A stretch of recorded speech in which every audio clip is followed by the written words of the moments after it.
Hey RV family, keep it tight. My name is Jay Morris, Review Guy, and I'm back again to bring you another video. And in this one, I am very pleased to announce a brand new series coming to the channel and introduce it to you guys, Underground Metal Mondays. So what this series is going to be, it's something that I've had rolling in my head for quite a while. I've done some polls on my community tab, I've done some subtle things to kind of get a feel of what you guys would like to see, and it's an idea that I really have wanted to bring to fruition and try out on the channel for quite a while. So basically what I'm going to be doing in this is taking a handful of records, like maybe 4, 5, 6, 7, however many there are that specific week that I find that I want to shout out, that I wouldn't usually cover in a full-length review, but that are very much worth your time. Some are going to be older, some are going to be brand new, and they're all going to be albums from either independent, like releasing it independently, or small labels, and just normally things that you wouldn't really get on your radar if you weren't looking for them. So without further ado, let's go ahead and get into the first installment. I would love it if you left a like on this video, shared it, subscribe if you're new here. I'll be doing this every single Monday, and I hope you guys enjoy it as much as I did. Thank you. One thing I will say is all of these records are going to be listed in the description below if you want to go listen to the records yourself and maybe come back, give me your thoughts of them, all that good stuff, so definitely support the bands. Apologies for having to look at this name because I don't speak Spanish, unfortunately. The first one I'm going to be shouting out is a band named Grinding with the album Anatomia de una Guerra, and I really apologize for that. This is an EP from a Colombian grindcore band formed in 2008. This EP dropped back in 2015, and it just has this raw, ferocious, visceral sound to it. It even borders on power violence a lot of times. The production is raw and brittle, and the way some of these guitars and drums are played are just absolutely primal, and it reminds me a little bit of an early Pig Destroyer even, like Prowler in the Yard type Pig Destroyer. It has the speed, the aggression, the performances, and the production to back it up, and even though it's not the most experimental grindcore album or power violence record of this decade by far, it's definitely worth your time. And if you want some quick, just ferocious and fun grindcore music with power violence-esque mixes to it, I think you'll really enjoy this EP. Next up, we got Immense Suffering with A Disgusting Return. This is also an EP. This is a Pittsburgh brutal deathcore band with slamming tendencies.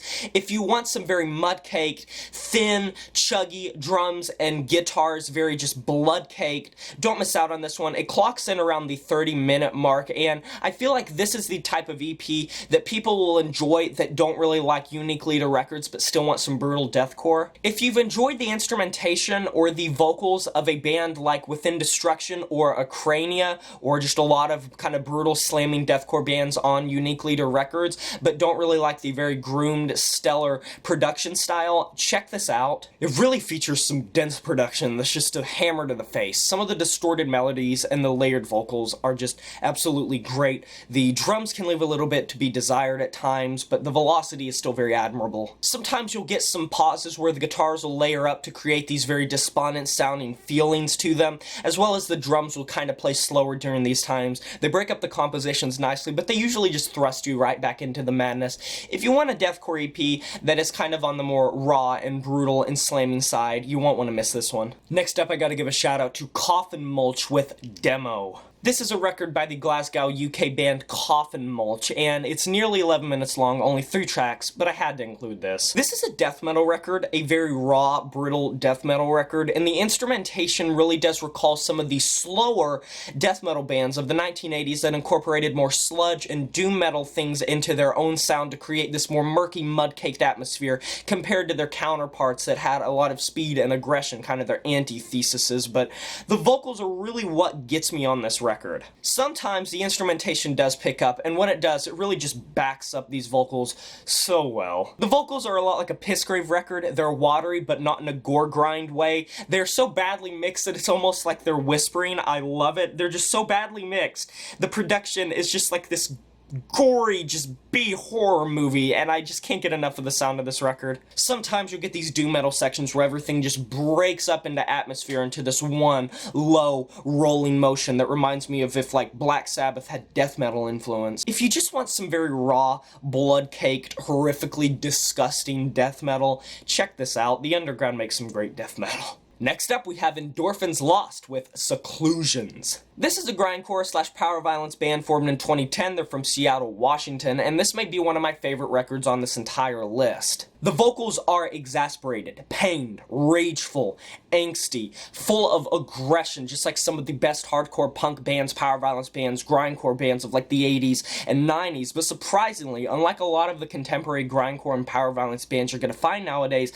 they're surprisingly audible. Some of the passages where everything just goes absolutely haywire and you get these chaotic drums and these frenzied guitars just get me jumping. And the vocals are also surprisingly dynamic on this record. They range from growls to screams to shrieks to a little bit of spoken word, and the mixing is not too much, not too little. It finds a nice middle ground. I would have maybe liked it if it was a little bit more raw, but I can get by it. I almost get some Discordance Axis vibes off this. It's a bit over 20 minutes long, clocking in at 14 tracks, and by no means is that like the shortest grindcore record ever, but if you are a power violence fan, a grindcore fan, a hardcore punk fan, you don't want to miss out on this one. It has all the bare necessities, the raw necessities that you expect from the greats of the genre. And finally, we got Sandbreaker with their self-titled EP, Sandbreaker. This is a Polish doom and sludge metal band that is just shocking me that they're not getting more attention than they're getting. Think of the distortion, the sludge metal elements, the paced quality of a St. Vitus-esque doom metal band, combined with even some contemporary funeral doom metal bands,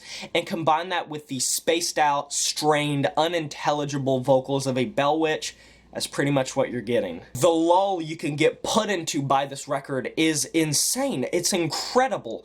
One thing that myself and a lot of other people love so much about doom metal, about sludge metal and funeral doom metal and genres like that, cosmic black metal, everything in between, is just the atmosphere. How beautiful some of that atmosphere, how dizzying some of that atmosphere can be. I definitely recommend this record if you're a fan of kind of some old school doom metal and sludge metal, or even some new doom metal. I can equate this to so many like contemporary and old school bands, which is very good because it shows that they have a wide range of influences. Honestly, I just wish it was a little bit longer. That's the truth. But yeah, all of these are going to be listed in the description below. Go check these records out. I highly, highly, highly suggest it. Please let me know if you're enjoying this series, if you like this series, if you want to see this series go forward, because I would love to do it for you guys, but only if you guys want it, obviously. My name is Jay Morris, the Review Guy. Like this video if you enjoyed it. Subscribe to the channel if you're new here. Smash that notification bell. And until next time, I'm signing off saying farewell.